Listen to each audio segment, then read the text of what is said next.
अध्याय 28 महान तांग राजवंश का सूर्यास्त अंत।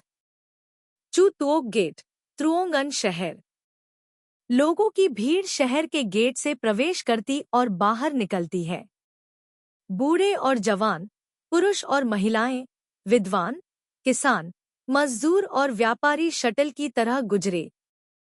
तिचथुई भीड़ में शामिल हो गई, अपना सिर झुकाया और उदास होकर शहर से बाहर चली गई। जैसे ही वह शहर के गेट से गुजरी, किसी ने अचानक अपने घोड़े को पीछे से सर पर दौड़ने के लिए कहा और जोर से चिल्लाया, चू तुओक गेट की रखवाली करने वाले पहरेदारों, ध्यान दो। सम्राट को आदेश है कि तिचथुई नाम की एक युवा लड़की की तुरंत तलाश की जाए, जो 5 फीट 2 इंच लंबी है और हल्के नीले रंग की रेशमी पोशाक पहने हुए है। अगर वह मिल जाए तो उसे तुरंत दाइली मंदिर ले आओ। सभी पहरेदारों ने उसकी बात मान ली। किसी ने पूछा, उसने ऐसा कौन सा अपराध किया था कि उसे दाली मंदिर को सौंप दिया गया? तिचथुई ने अपनी स्कर्ट उठाई और सीधे चली गई, ताकि वह भीड़ में घुल-मिल जाए और उसे पहचाना न जाए। आधिकारिक रिपोर्टिंग ने तुरंत जवाब दिया, क्या दाइली तू? यह पवित्र आदेश है। मैंने सुना है कि राजकुमारी डोंगजूंग की मौत में उसके पिता शामिल थे, इसलिए सम्राट पूरे परिवार को मारना चाहता है। किसी ने अहंकार से पूछा, महाराज ने अपनी बेटी खो दी, तो आप हत्यारे की बेटी को जीवित नहीं रहने देंगे? तुम्हारी हिम्मत है ऐसा कहने की? तुम्हें अब अपने जीवन की आवश्यकता नहीं है। उसके बगल में कोई धीरे से चिल्लाया। दूसरा व्यक्ति तुरंत पीछे हट गया और अब और बोलने की हिम्मत नहीं हुई। तिचथ्यू भीड़ के बीच में खड़ी थी, अपने आसपास की फुसफुसाहट और टिप्पणियों को सुन रही थी और अपने पिता को याद करके आश्चर्यचकित थी। उसके पिता ने हमेशा उसे लड़की होने के कारण अस्वीकार कर दिया। जब वह छोटी थी तो कहा कि यह छोटी लड़की बेकार है। जब वह बड़ी हो जाएगी तो वह अपना सामान समेटकर किसी लड़के के पीछे चली जाएगी, अपने पिता को अकेला छोड़ देगी। जब उसे दूसरे बच्चे तंग करते थे तो वह रोते हुए घर भागती थी। उसके पिता हमेशा गुस्से में डांटते थे, तुम एक बेकार लड़की हो। जब वे तुम्हें मारते हैं तब भी तुम लड़ने की हिम्मत नहीं करती। लेकिन कुछ दिनों बाद जब वे फिर मिले तो उन बच्चों ने उसे परेशान करने की हिम्मत नहीं की। अब तक उसे समझ में नहीं आया कि ऐसा क्यों हुआ। उसने अपनी माँ को खो दिया था और जब वह छोटी थी तो उसे अपने पिता के लिए खाना बनाने के लिए कुर्सी पर खड़े होना पड़ता था। पिता खाते हैं लेकिन कभी तारीफ नहीं करते। एक दिन वह कुछ सहेलियों के साथ धूपबत्ती जलाने गई थी। जब वह लौटी तो उसने पाया कि उसके पिता ने उन उपलों को छुआ तक नहीं, हाँ, जो उसकी पड़ोसी आंटी एंगो ने उसे दिए थे। पिता ने कहा कि वह इसे पचा नहीं सकते। पिता हमेशा एक बेटा चाहते थे, उसे कर्ज मानते थे। लेकिन इन सभी वर्षों में उसका भोजन और वस्त्र उसके दोस्तों से आधे भी कम नहीं थे। उसके पिता हमेशा कहते थे कि उनकी बेटी को अच्छे कपड़े पहनने चाहिए। जब उसकी शादी हो जाए तभी वह दहेज में थोड़ा और पैसा मांग सकती है। लेकिन कभी कभी वह सोचती थी, उसके पिता ने 10 साल से भी ज्यादा समय तक जो कष्ट और तकलीफें झेली हैं, दहेज की कोई भी रकम उसकी भरपाई नहीं कर सकती। उसके पिता का व्यक्तित्व जिद्दी और अडिग था। वह अपने जीवन में कभी भी एक कोमल शब्द नहीं बोल सकता था, कभी भी कुछ भी कोमल नहीं कर सकता था, और इससे भी ज्यादा वह यह नहीं जानता था कि एक मधुर परिवार कैसे बनाया जाए। वह ऐसे ही बड़ी हुई, कभी कभी अपनी माँ को खोने के लिए खुद पर तरस खाती, कभी कभी अपने पिता के साथ दूसरे बच्चों की तरह बनना चाहती, जो उसे लाड प्यार करते और दुलारते थे। लेकिन उसके पास अपने पिता से विरासत में मिले जिद्दी और अडिग व्यक्तित्व के अलावा कुछ भी नहीं था। घटना के बाद उसके पिता हमेशा उसे भगाने के तरीके सोचते रहते, चाहे वह कितनी भी विनती क्यों न करे। अंत में उसे उसके पिता ने दरवाजे से बाहर फेंक दिया।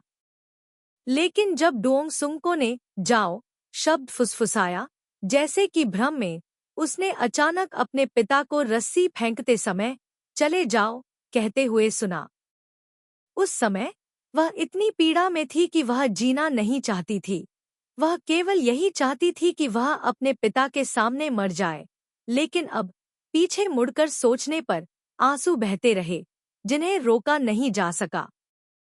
तिच थुई ने अचानक सोचा, शायद उस पल से उसके पिता ने उसे भागने देने का फैसला किया था और उसे उसके लिए सारी नफरत को धोना था और उन लोगों को अपने हाथों से मारना था जिन्होंने उसे नुकसान पहुंचाया था।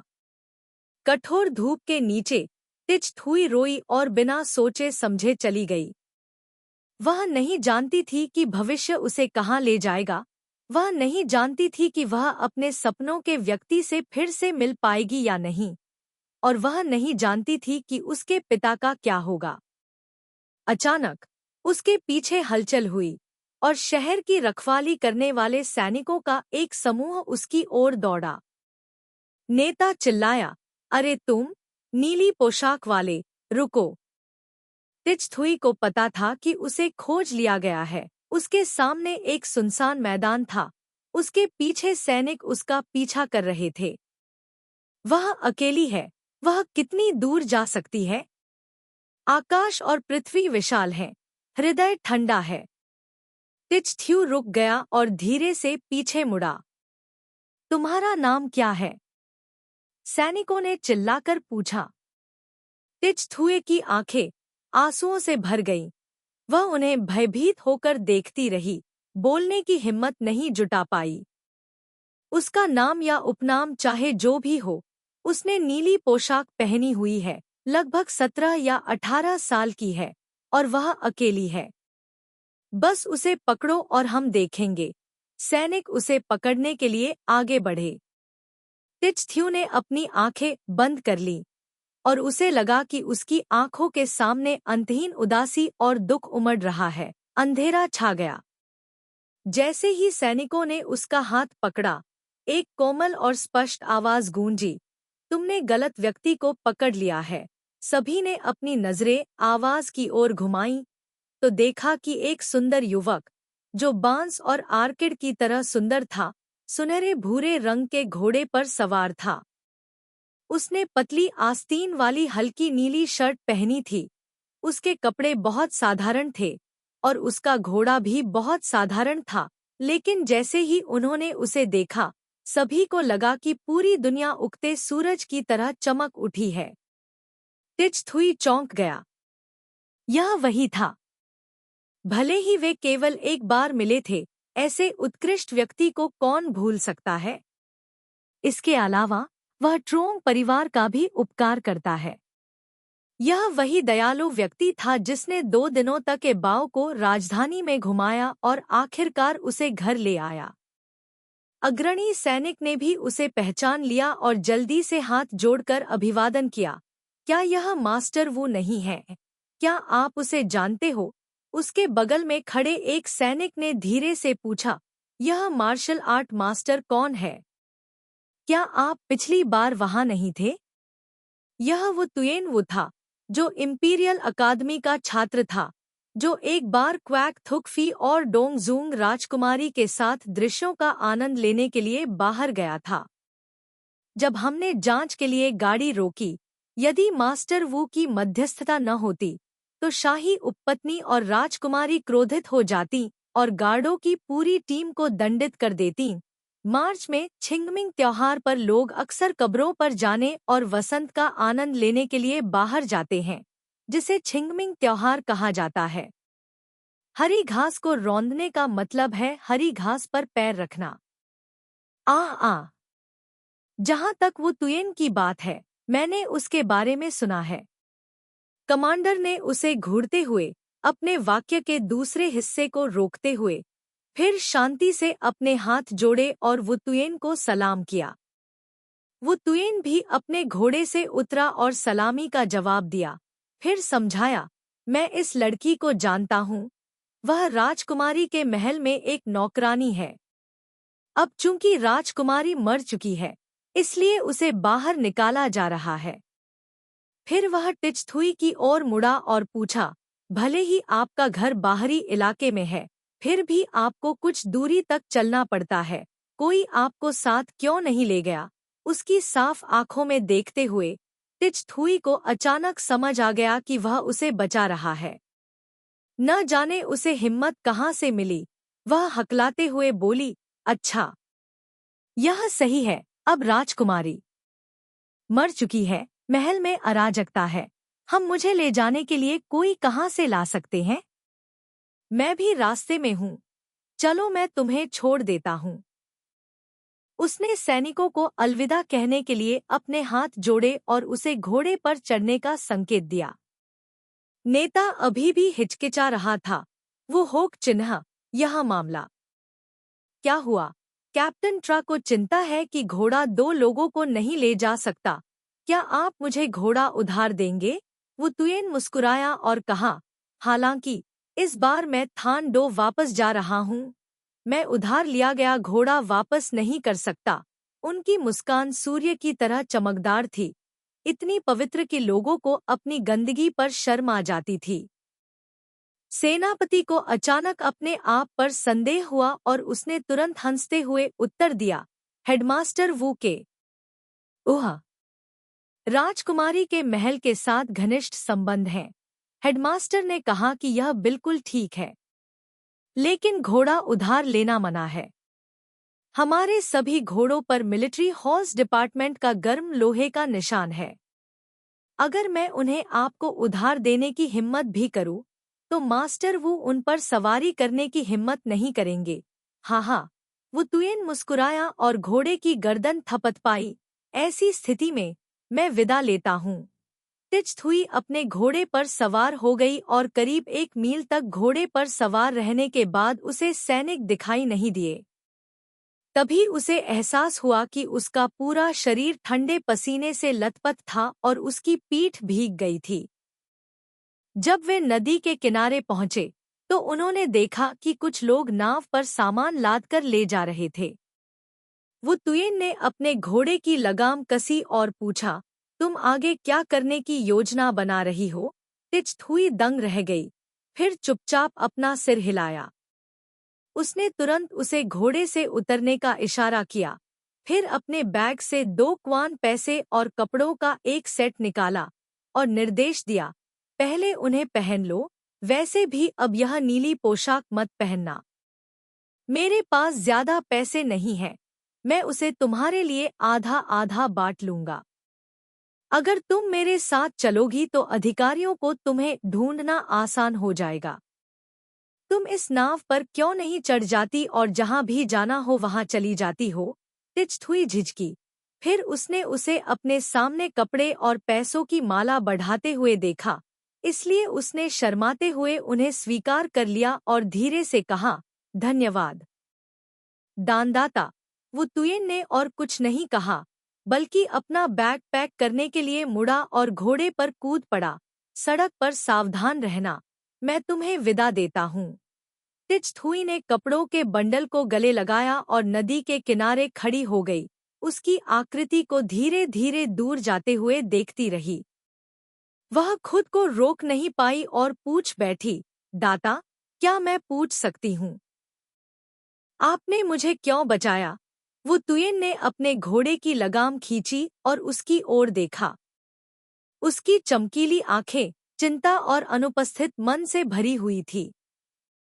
अंत में उसने अपने सभी विचारों को दबा दिया और मुस्कुराया, डाली मंदिर में मैंने तुम्हें एबाओ को बहुत धीरे से और बहुत सावधानी से पकड़े हुए देखा। मैं सोचता हूँ कि यह व्यक्ति निश्चित रूप से बुरा व्यक्ति नहीं है। मुझे उम्मीद है कि भविष्य में वह भी अपने बच्चे को इसी तरह गोद में लेकर खुशहाल जीवन जी सकेगी। टिचथ्यू ने हकलाते हुए और घुटते हुए उसकी ओर देखा, मुझे नहीं पता कि वह दिन मेरे लिए आएगा या नहीं। बेशक, स्वर्ग अच्छे लोगों को निराश नहीं करता है। यह कहकर उसने सिर हिलाया और अपना घोड़ा घुमा लिया। टिचथ्यू ने उसकी पीठ की ओर देखा और अपने आंसू रोकने की कोशिश की। वह कपड़े बदलने के लिए बांस के जंगल में घुस गई और फिर नाव पर चढ़ गई। नाविक यात्रियों से आग्रह कर रहा था। व्यापारी, जिनमें से प्रत्येक अपना अपना माल लेकर फर्श पर बेतरतीब ढंग से बैठे थे। दयालु चेहरे वाली एक बूढ़ी महिला ने उत्सुकता से उसे अपने पास बैठने के लिए बुलाया। पूरी तरह से भरी हुई नाव लहरों को चीरती हुई गहरे पानी में चली गई और आगे बढ़ते हुए लहराते हुए नरकटों के साथ साथ बह रही थी। वो तुयेन के कपड़े बहुत ढीले थे, इसलिए टिचथुई को अपनी आस्तीन और शर्ट के फ्लैप ऊपर करने पड़े। वह केबिन में बैठी थी, अपना सिर स्लेटेड खिड़की से टिकाए हुए। नाव पानी पर सरक रही थी, रेशम की तरह चमक रही थी। टिचथ्यू ने नदी की ओर ध्यान से देखा, धीरे धीरे अपने जीवन में महत्वपूर्ण लोगों और घटनाओं को याद किया। कोई फर्क नहीं पड़ता कि जो लोग उसे नुकसान पहुंचाते थे, उन्हें दंडित किया गया था और उसके चारों ओर का अंधेरा धीरे धीरे खत्म हो गया। उसने मन ही मन सोचा, उसे जीना चाहिए, अच्छे से जीना चाहिए।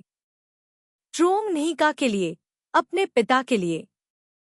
किसी भी आम लड़की की तरह एक दिन वह अपने प्रेमी से फिर से मिलेगी, उसे और उसके बच्चे को गोद में उठाएगी, सूरज की रोशनी में शांति और आराम से रहेगी, सारे दर्द भूल जाएगी। क्वी Wong Mahal, चामलू Mahal. Can duke report करने के लिए वापस आया। मेरे प्रभु, वह लू टिचथुई। मुझे नहीं पता कि वह कहाँ चली गई। ली शुबाई ने भौहें सिकोड़ी, अपनी कलम नीचे रखी और पूछा, क्या तुम लोग दाली मंदिर से उसका पीछा नहीं कर रहे थे? हाँ, लेकिन जैसे ही वह शहर से बाहर निकली, उसे फिर से देखा गया। मैं उसकी रक्षा करने का कोई उपाय सोच ही रहा था कि तभी एक राहगीर ने उसे बचा लिया। कैन डुक ने बताया, इस नौकर को मेरे परिवार के निर्देश याद थे कि उसे राजधानी से बाहर ले जाना है, इसलिए जब मैंने उसे नाव पर चढ़ते देखा तो यह नौकर मेरे साथ नहीं गया। ठीक है, क्वी पैलेस एक बार उसकी मदद कर सकता है, लेकिन जीवन भर उसकी देखभाल नहीं कर सकता। उसे जाने दो। यह सुनकर कि टिचथुई भाग गया है, लिथुबाक ने तुरंत बात की। कैन डुक ने आज्ञा का पालन किया, लेकिन फिर भी जाने में संकोच किया। लिथुबाक को पता था कि उसे अभी भी कुछ कहना है, इसलिए वह चुप रहे और उसे अपनी बात पूरी करने दी। लू टिचथुई को बचाने वाला व्यक्ति वो तुयेन था, जो इंपीरियल अकादमी का रेक्टर था और जिसने हाल ही में इस्तीफा दिया था। लिथुबाक ने सोचा और गुनगुनाया, आगे कोई जवाब नहीं दिया। कैन डुक होशियार था और उसने तुरंत सलाम किया। यह नौकर विदा लेगा। लिथुबाक ने हाथ हिलाकर कैन डुक को जाने दिया और वहीं अकेले बैठ गए। हालांकि हवा चारों ओर बह रही थी, फिर भी उसे गर्मी महसूस हो रही थी। वह अचानक उठ खड़ा हुआ, खिले हुए कमलों से भरी झील के ऊपर घुमावदार पुल के साथ साथ मुख्य हॉल में चला गया। कैन थू, जो आज ड्यूटी पर था, साइड हॉल में बैठा था, होआंग टूहा के साथ खुशी खुशी बातें कर रहा था, साथ ही उसके साथ खाने के लिए कमल के फूल छील रहा था। ओह चोंगू, मैंने सुना है कि आप अपने परिवार के साथ शू जा रहे हैं। शू की भूमि बहुत अच्छी है, इसे स्वर्ग की भूमि कहा जाता है। मैंने सुना है कि दृश्य बहुत सुंदर है। हाँ, हमें जल्द ही निकलना चाहिए। उसने अपनी ठोड़ी को हाथ पर टिकाया, बाहर झील की ओर देखा और धीरे से उत्तर दिया। उसकी आंखें शून्य पर टिकी हुई थी, मानो वह किसी ऐसे व्यक्ति को देख रही हो जो दूर था लेकिन उसकी आंखों के ठीक सामने था। ली शुबाई दरवाजे के बाहर खड़ी उसे देख रही थी। फिर उसे याद आया कि वू जुआन ने एक बार कहा था कि वह चेंगदू में उसका इंतजार करेगा। वू जुआन, यह व्यक्ति बेहद जटिल था, वह अब उसका वर्णन नहीं कर पा रही थी। उस पर हत्या का संदेह था, शायद उसके माता पिता की मृत्यु से भी संबंधित था, लेकिन वह बहुत दयालु था, अक्सर निस्वार्थ भाव से जरूरतमंद लोगों की मदद करता था, बदले में कुछ भी उम्मीद किए बिना। वह एक अनाथ था, हमेशा ऊपर उठने की कोशिश करता रहता था, लेकिन साथ ही वह भ्रष्ट भी था और क्वैक थुकफी जैसे लोगों के साथ उलझा हुआ था। अगर उसने कहा था कि वह हुआंग तुहा से प्यार करता था, तो फिर उसने उस पर आरोप लगाने के लिए प्रेम पत्र को सबूत के तौर पर क्यों इस्तेमाल किया, और फिर भी इस बात पर जोर क्यों दिया कि वह ही अपराधी थी। यदि वह उससे नफरत करता था, तो फिर उसने अपना भविष्य क्यों त्याग दिया और चेंगदू लौटकर उसके वापस आने और अपना नाम साफ करने का इंतजार क्यों किया। कमरे में मौजूद दो लोगों ने उसे देखा और जल्दी से उठकर आदेश का इंतजार करने लगे। फिर उसने उसे झील के किनारे विलो की छाया में चलने का संकेत दिया। कमल की तेज हवा ने उनके कपड़ों के किनारे उड़ा दिए, गलती से उन्हें एक साथ लपेट दिया, फिर अचानक उन्हें अलग कर दिया। लीथू बाक विलो की छाया में रुक गया, पास में खिले हुए कमल को देखते हुए, और अंत में अपने दिमाग में आए विचार को खारिज कर दिया, और अब वो तुयेन का जिक्र नहीं किया। मैं तुम्हें कुछ दिखाना चाहता हूँ। यह कहकर वह उसे नगू बांग की अटारी की ओर ले गया। नगू बांग की अटारी एक गर्म कमरा था, लेकिन अभी मौसम गर्म था, इसलिए वह अब वहां नहीं था। जैसे ही वे अंदर गए, अंदर की गर्म हवा ने उन्हें तुरंत राजकुमारी की हवेली के गोदाम की याद दिला दी। लीथू बाक ने दराज से 9 बिंदु वाले ताले वाला एक बॉक्स निकाला, उसे खोला, फिर अंदर लकड़ी के कमल के आकार के बॉक्स को खोला, ताबीज निकाला और उसके सामने रख दिया। हुआंग तुहा ने उसे दोनों हाथों से पकड़ रखा था, उसकी आंखें आश्चर्य से चौड़ी हो गई थी। मोटे पीले कागज पर पृष्ठभूमि में अजीब पैटर्न के बीच अकेली विधवा शब्द अभी भी नए जैसे ताज़ा थे। शुरुआत में घेरे गए शब्द अनाथ को छोड़कर क्षय शब्द के चारों ओर एक हल्का लाल घेरा भी दिखाई दिया। कमजोर और मुरझा जाना क्षय कहलाता है। घेरा अभी भी पीला था, मानो अभी कुछ देर पहले ही बना हो। लेकिन उस भाग्य के इर्द गिर्द जो लाल लकीर थी, वह अभी भी गीली लग रही थी। खून की हल्की गंध आ रही थी, जिससे लोग ठंड के बिना भी कांप रहे थे। हुआंग तुहा ने आश्चर्य से उसकी ओर देखा, उसकी आवाज अनजाने में कांप रही थी। महाराज, यह कब दिखाई दिया? पता नहीं। रखेल बनाने की कहानी के बाद विधवा शब्द के चारों ओर का लाल घेरा भी फीका पड़ गया। मैं फिर व्यस्त हो गई, अब इस बारे में सोचने का मन नहीं था। कुछ दिन पहले मुझे बेचैनी महसूस हुई, अचानक मुझे इसकी याद आई, तो मैंने इसे देखने के लिए निकाला। उसने ताबीज पर अपना हाथ रखा, आश्चर्यचकित हुआ लेकिन बिल्कुल भी डरा नहीं। लगता है एक और अपरिहार्य तूफान आ रहा है। हाल ही में नगू बंग अटारी में कौन आ जा रहा है? कई लोग हैं, कानाडुक, कानाहू से लेकर माली और नौकरों तक। और उन दिनों की तो बात ही छोड़िए जब मैं यहाँ नहीं होती।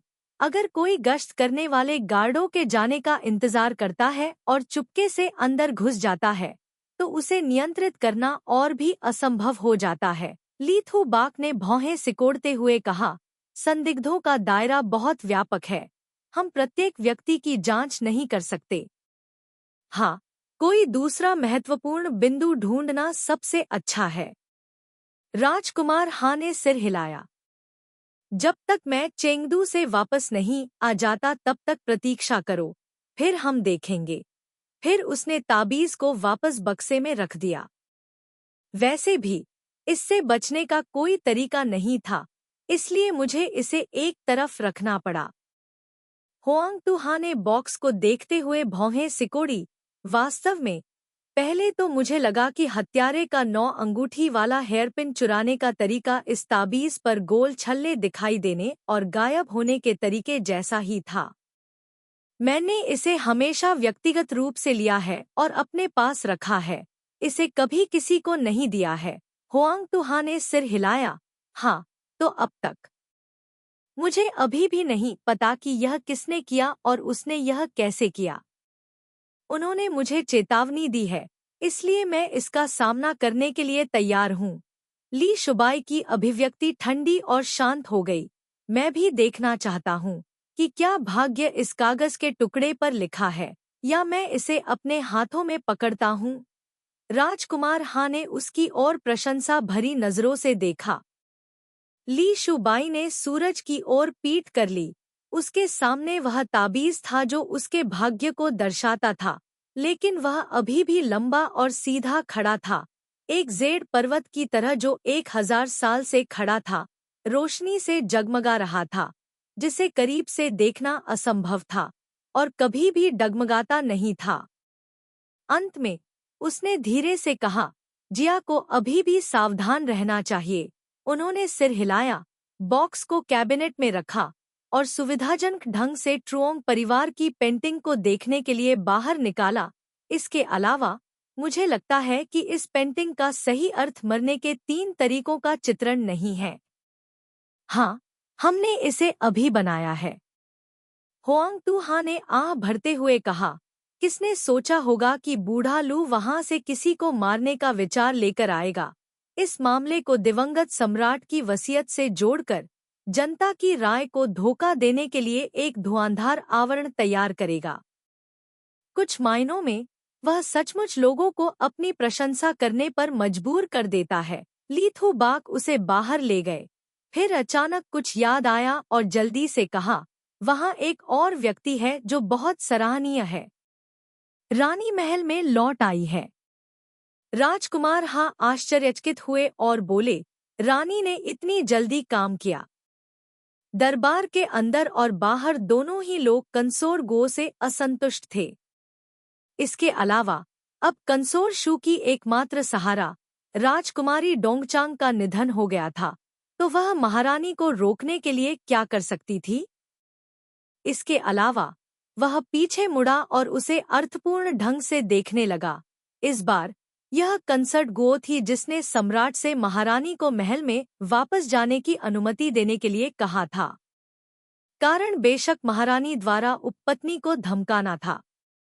बाहरी लोगों ने अफवाह फैलाई कि उपपत्नी गो अक्सर राजकुमारी के घर में आती जाती रहती थी और दामाद वेई बाहों के साथ संबंध बनाती थी, लेकिन उपपत्नी को इसकी परवाह नहीं थी। एक महिला का अपने बेटे की उम्र के बराबर के युवक से प्यार हो जाना जंगल में आग की तरह था, जो आसमान में भड़कती और धधकती थी, जिसे रोका नहीं जा सकता था। भले ही उसने जो प्रेम पत्र लिखा था उसे दूसरे पक्ष ने जला दिया था, फिर भी वह आंख मूंदकर मोहित थी। अब जबकि राजकुमारी डोंग जूंग अभी भी अपनी मृतक उपपत्नी के लिए कवर कर रही थी, वो तुयन से मिलने का अवसर दुर्लभ हो गया।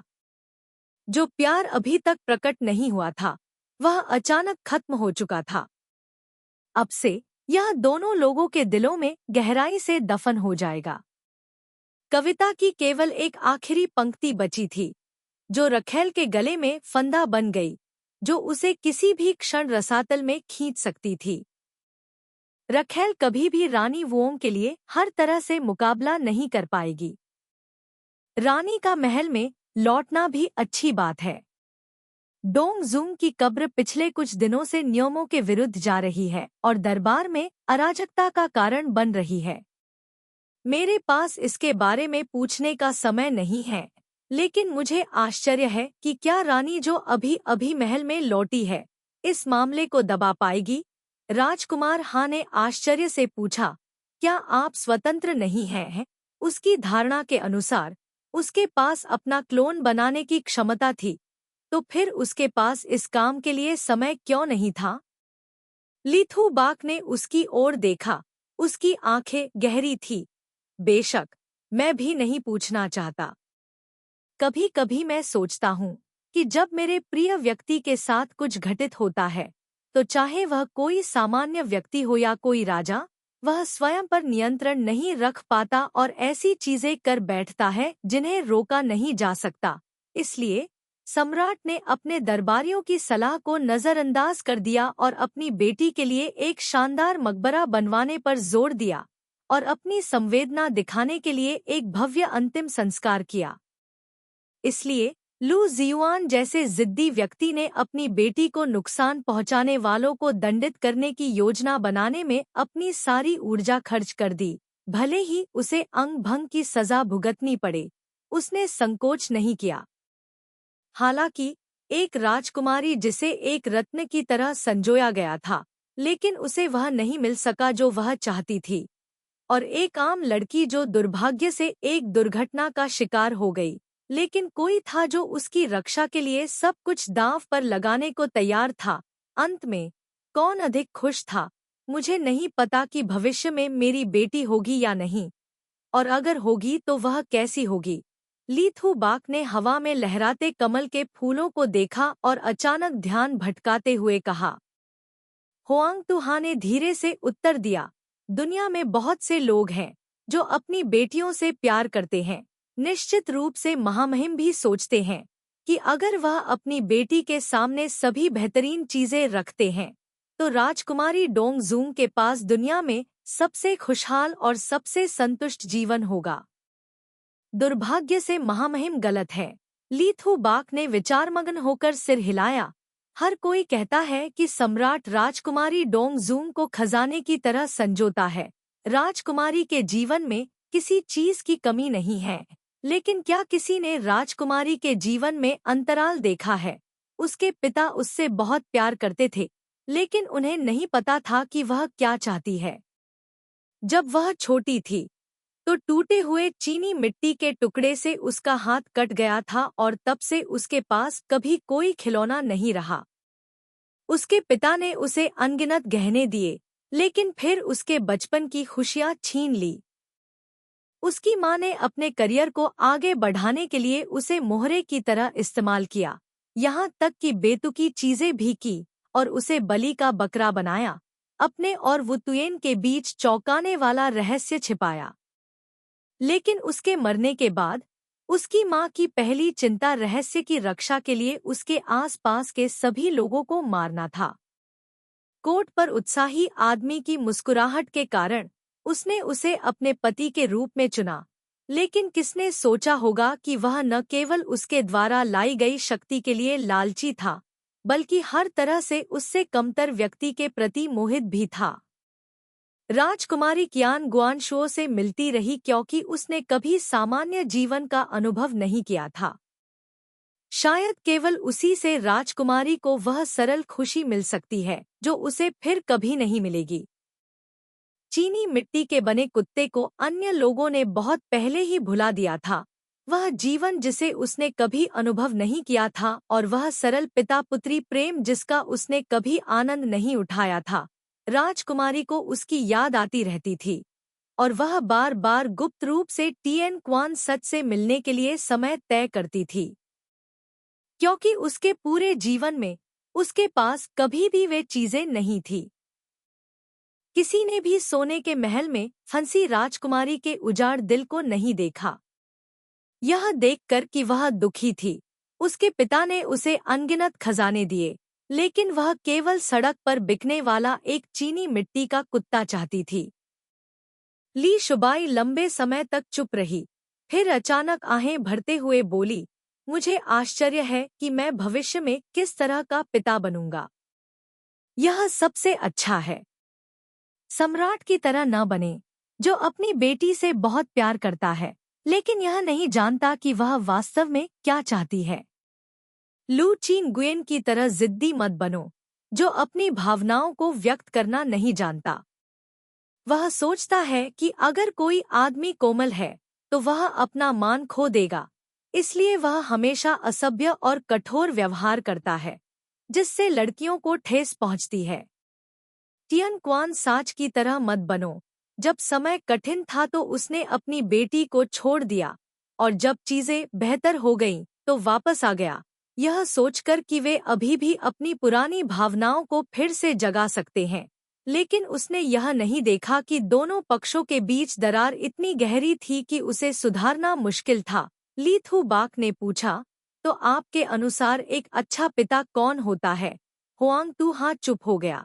उसे वह व्यक्ति याद आ गया जो बचपन में पेड़ के नीचे चुपचाप खड़ा होकर उसे देख रहा था। उसके सामने वह व्यक्ति अक्सर अनजाने में दूसरों की बेटियों के बारे में कहानियां सुनाता था जो अपने पिता के लिए जूते सिलना जानती थी, लेकिन उसकी पीठ पीछे वह गर्व से शेखी बघाड़ता था, मेरी बेटी 10 अन्य लोगों के बेटों से बेहतर है। जब वह छोटी थी तो वह सोचती थी कि उसके पिता सामान्य हैं, अन्य लोगों के पिताओं से अलग नहीं हैं। लेकिन अब उसने अपनी आंखों के कोनों को नम महसूस किया। दुनिया में सबसे अच्छे पिता जिन्हें मैं जानती हूँ, वे मेरे पिता हैं। ली थू बाक ने चुपचाप उसकी ओर देखा। अपने दिल में वह उस व्यक्ति के बारे में भी सोच रहा था जो 13 साल की उम्र में उसे हमेशा के लिए छोड़ गया था। यह एक बहुत बड़ा पहाड़ था जिसके बारे में वह बचपन में सोचता था कि वह इसके विशाल पंखों के नीचे छिप सकता है ताकि हवा और बारिश से बच सके। दुर्भाग्य से अब वे दोनों अनाथ हो चुके थे। इस दुनिया में अब उनके पास कोई नहीं था जिस पर वे भरोसा कर सकें, चाहे आगे कैसी भी हवा और बारिश हो या चिलचिलाती धूप हो, उन्हें अपने दम पर चलना था। उनके जाने से एक दिन पहले चू तू टैन के पिता की पूंछ जलाने की पार्टी थी। चू परिवार के रसोइये बहुत अच्छे थे और मेहमान सभी संतुष्ट थे। अपना खाना खत्म करने के बाद शाम हो चुकी थी। जब उसने मेहमानों को विदा किया तो चू जी किन को अभी भी अफसोस हुआ। यह सिर्फ अफसोस की बात है कि सही प्राचीन केक गायब है। राजा झाओ ने भी सिर हिलाया। यह सही है, मुझे डर है कि भविष्य में फिर से ऐसा स्वादिष्ट प्राचीन केक खाना मुश्किल होगा।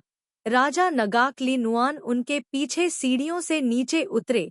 जब वह गाड़ी के पास पहुंचे तो उन्हें अचानक कुछ याद आया। जल्दी से मुड़े और ली थू बाक के पास गए। चौथे भाई। ली थू बाक ने पीछे देखा। वह एक पल के लिए झिझका, फिर धीरे से बोला, हालांकि मामला बंद हो चुका है, मुझे आश्चर्य है। क्या तू का और नपुंसक डोंग ने उपपत्नी की मां की तस्वीर से कोई निष्कर्ष निकाला है? हालांकि वह फोटो मामले से संबंधित है, लेकिन हत्यारे ने इसका इस्तेमाल केवल लोगों का ध्यान भटकाने के लिए किया था ताकि उन्हें ईश्वरीय दंड पर विश्वास हो जाए। ली शुबाई ने सोचा, हाल ही में मैं भी बहुत सोच रहा हूँ। मुझे लगता है कि दिवंगत सम्राट के निधन के बाद शाही उपपत्नी ने स्पष्टता के एक दुर्लभ क्षण में दिवंगत सम्राट की लिखावट के बारे में जो कुछ उसे याद था उसके आधार पर गुप्त रूप से वह चित्र बनाया था। राजकुमार हाँ ने आगे कहा, लेकिन अब भी हम यह नहीं समझ पाए हैं कि दिवंगत सम्राट ने वह चित्र क्यों बनाया था। उस चित्र का क्या मतलब है? ली नुआन उदास दिख रही थी। उन्होंने कई वर्षों तक बौद्ध धर्म का पालन किया है। उनका चेहरा मूल रूप से शुद्ध है, उनकी आंखें दूर हैं। इस समय वे आंखें और भी अधिक स्वप्निल और विचलित दिखती हैं। उन्हें नहीं पता कि उनका मन कहाँ भटक गया है। काफी देर बाद वह धीरे से बोला, जब दिवंगत सम्राट मर रहे थे तो यद्यपि वे कभी-कभी जाग जाते थे, लेकिन उन्होंने राज्य के महत्वपूर्ण मामलों पर कोई निर्देश नहीं दिया, बल्कि ऐसा चित्र बनाया। क्या यह अजीब नहीं है? दिवंगत सम्राट के निधन के बाद मेरी माँ अपने दुहक के कारण भ्रमित हो गई।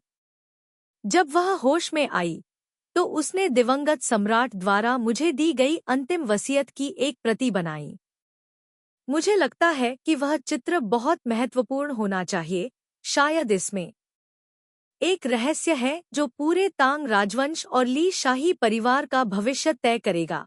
क्योंकि जब उसने यह फोटो सौंपी थी तो शाही उपपत्नी ने कहा था कि तांग राजवंश गिरने वाला था।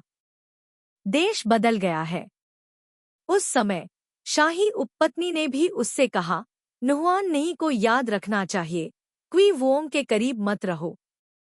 ली नुहुआन ने अपने सामने क्वी वोंग लिथू बाक को देखा। अब लिथू बाक तांग राजवंश शाही परिवार में सबसे उत्कृष्ट व्यक्ति बन गए हैं।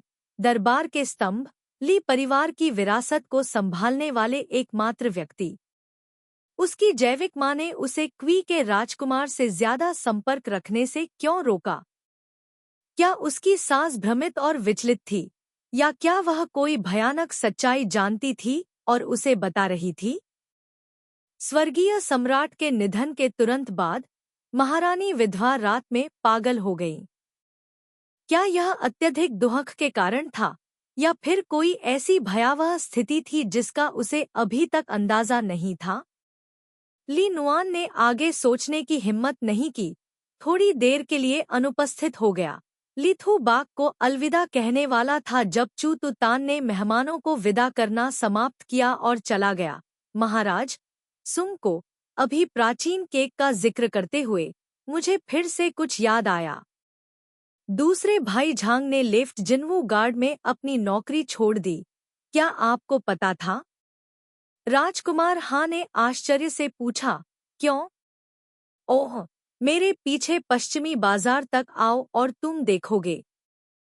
चू तुतान उन्हें पश्चिमी बाजार में खींच ले गया। लू परिवार की अगरबत्ती की दुकान अभी भी खुली हुई थी, लेकिन अंदर बैठे लोग झांग हैंगिंग और उनके भाई और भाभी थे।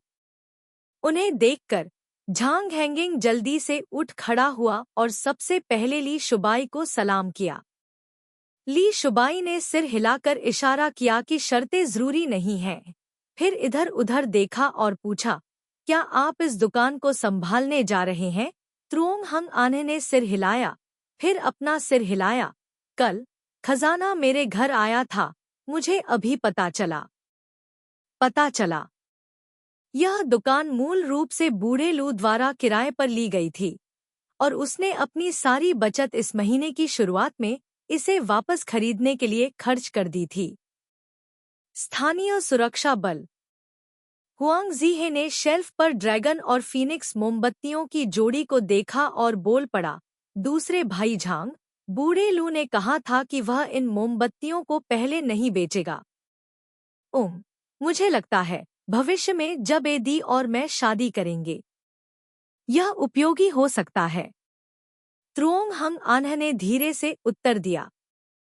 ली थू बाक ने भौहें सिकोड़ते हुए कहा, लू चीन गुयेन के अपराध के लिए उसका सिर कलम किया जाना चाहिए। मुझे डर है कि यह दुकान भी जब्त कर ली जाएगी। नहीं, यह दुकान, बूढ़े लू ने इसे खरीदने के बाद तुरंत मुझे बेच दी। यह कहते हुए उसने डरते डरते दस्तावेज निकालकर उन्हें दिखाए। ये देखो, ये जमीन के दस्तावेज हैं, घर के दस्तावेज हैं। जिस दिन डिच को दाली मंदिर से छोड़ा गया, बूढ़ा लू मेरे घर तक उसका पीछा करता हुआ आया। मुझे लगा कि 10 क्वान पैसे टिच थुई की पेंटिंग के लिए दहेज थे, इसलिए मैंने ईमानदारी से उस रसीद की ओर इशारा किया जो उसने मुझे दी थी। लेकिन कौन सोच सकता था, यह पता चला कि लू चीन गुयेन ने सब कुछ व्यवस्थित कर दिया था। इसे ट्रोंग हैंग आने को स्वीकार करने के कार्य के रूप में भी समझा जा सकता है। होआंग तुहा मदद नहीं कर सका, लेकिन आहें भरते हुए बोला, तो तुम यहाँ एक दुकान खोलने की योजना बना रहे हो? ट्रोंग हंग आन्हे ने अपना सिर हिलाया। नहीं, यह दुकान एडिच के पिता ने उसे छोड़ी थी। मैंने पूरे परिवार के साथ इस पर चर्चा की है। हम मूल नाम रखेंगे, इसे मेरे और एडिच के नाम से रखेंगे, और मेरे भाई और भाभी से इसकी देखभाल करने के लिए कहेंगे। जहां तक मेरी बात है, मैं एडिच को ढूंढने जाऊंगा। इस तरह भले ही मैं उसे न ढूंढ पाऊं, अगर एक दिन वह वापस आती है तो वह मेरे घर आएगी और अपने भाई और भाभी के साथ मेरा इंतजार करेगी। होआंग तुहा ने लाल आंखों से पूछा, आपके पिता के बारे में क्या? आप भी सहमत हैं? पहले जब वह गंभीर रूप से बीमार था तो मुझे काम पर जाना पड़ता था। एडिच ने दिन रात उसकी देखभाल की, जिससे वह धीरे धीरे ठीक हो गया। इस बार उन्होंने कहा, अगर मैं एडिच को नहीं ढूंढ पाया तो वापस मत आना। चू तुतान का गला भी भर आया। दूसरे भाई ट्रोंग, मुझे विश्वास है कि एडिच निश्चित रूप से वापस आएगा। कुछ सालों तक वापस न आना ही बेहतर है। जब तक चीजें शांत न हो जाएं, तब तक प्रतीक्षा करें। ली थू बाक ने त्रुओंग हांग वी और उनकी पत्नी को देखा जो दुकान की सफाई में व्यस्त थे। फिर उन्होंने सुंदर फूलों की मोमबत्तियों को देखा और कहा, हालांकि इस बात की चिंता मत करो कि सरकार इस दुकान के लिए परेशानी खड़ी करेगी, बस मुझे इसका ख्याल रखने दो। त्रुओंग हंग आन्ह ने तुरंत कृतज्ञतापूर्वक सिर झुकाया। होआंग तुहा को उम्मीद नहीं थी कि ली थू बाक ट्रुओंग हैंग एन की मदद करने की पहल करेगा, बस उसे आश्चर्य से देखता रहा, समझ नहीं पा रहा था कि क्या कहे। ली थू बाक ने उसकी ओर देखा। उसका चेहरा पहले शांत झील की तरह शांत था, अब उसके होठों के कोने थोड़े मुड़े हुए थे, जिससे मुस्कान प्रकट हो रही थी। उगते सूरज की तरह कोमल और उज्ज्वल, जिससे उसका दिल तेजी से धड़क रहा था। वापस जाते समय तिएन फुक शिवालय से गुजरते हुए वे तीनों धूप जलाने और प्रार्थना करने के लिए मुड़े।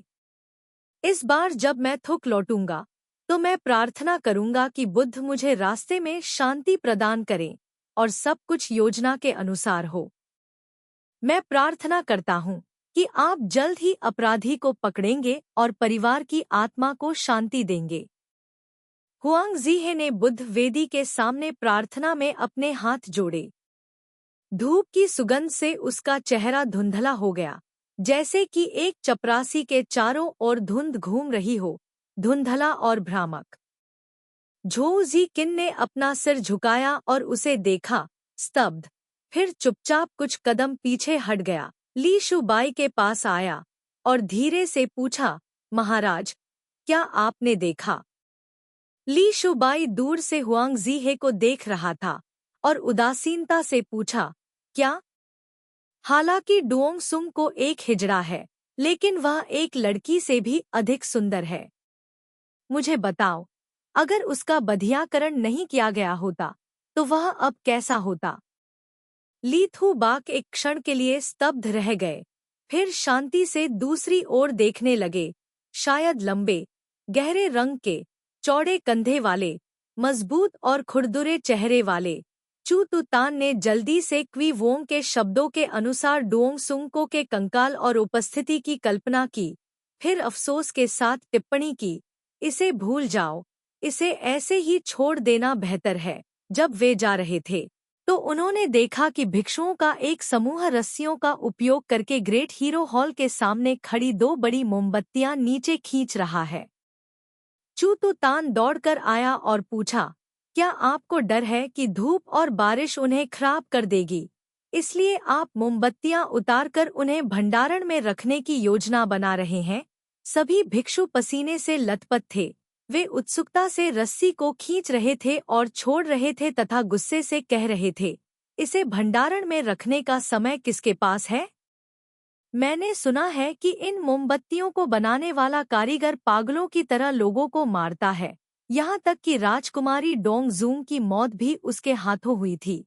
एक शुद्ध बौद्ध मंदिर अब इस चीज का उपयोग कैसे कर सकता है? यह कहते हुए वे दोनों मिलकर उन मोमबत्तियों को ले गए जिन्हें अभी अभी गिराया गया था और उन्हें सूखे तालाब तक ले गए। वहां पहले से ही आग जला दी गई थी। भिक्षुओं ने बड़ी मोमबत्तियों की एक जोड़ी डाली और एक बड़ी लौ तुरंत भड़क उठी, जिससे मोमबत्ती का मोम पिघल गया, चटकने लगा और लपटें कई फीट की ऊंचाई तक उठ गईं। तालाब के चारों ओर खड़े भिक्षुओं ने अपने सिर झुकाए और बुरी आत्माओं को शुद्ध करने वाले सूत्रों का जाप किया। गर्मियों की दोपहर में बहुत गर्मी थी और आँख से निकलने वाली गर्म हवा लगातार उनके चेहरों पर लहरों की तरह टकरा रही थी, लगभग उनके आसपास के लोगों को भूनना चाहती थी। चू तुतान ने कुछ कदम पीछे हटे और यह देखकर कि हुआंग तुहा अभी भी स्थिर खड़ा था, उसने याद दिलाया, सुंग को, पीछे हटो, सावधान रहो कि जल न जाओ। लेकिन हुआंग तुहा ने लगभग कुछ भी नहीं सुना। वह आग के पास बेसुध खड़ी मोमबत्ती के दिल को घूर रही थी जो मोम पिघलने के बाद अभी अभी बाहर आया था। बाती के चारों ओर लिपटे खुरदरे कपड़े पर छोटे छोटे शब्दों की एक पंक्ति थी, आपकी बेटी लू शीथुई जीवन भर सुरक्षित, खुश और सहज रहे। पुरुष आस्तिक लू जी युआन ने प्रार्थना की। लू जी युआन ने चुपचाप ये शब्द लिखे थे, यह एक रहस्य माना जाता था जिसकी पूजा बुद्ध हॉल के सामने तब तक की जाती थी जब तक मोमबत्ती जलकर खत्म नहीं हो जाती, बिना किसी को पता चले। लेकिन अब वे सुनहरे अक्षर आग में कर्लिंग और छील रहे थे। सभी रहस्यों को आग ने निगल लिया। राख उगल रही थी और अंत में गर्म हवा से बहकर हवा में बिखर गई, कोई निशान नहीं छोड़ा। चारों ओर केवल बड़बड़ाते हुए मंत्रोच्चार की आवाज थी। चांगान सूर्यास्त ने धीरे धीरे लाखों लोगों को ढक लिया। ग्रेट टैंक का सूर्यास्त भी धीरे धीरे ढल गया। खंड 2 का अंत।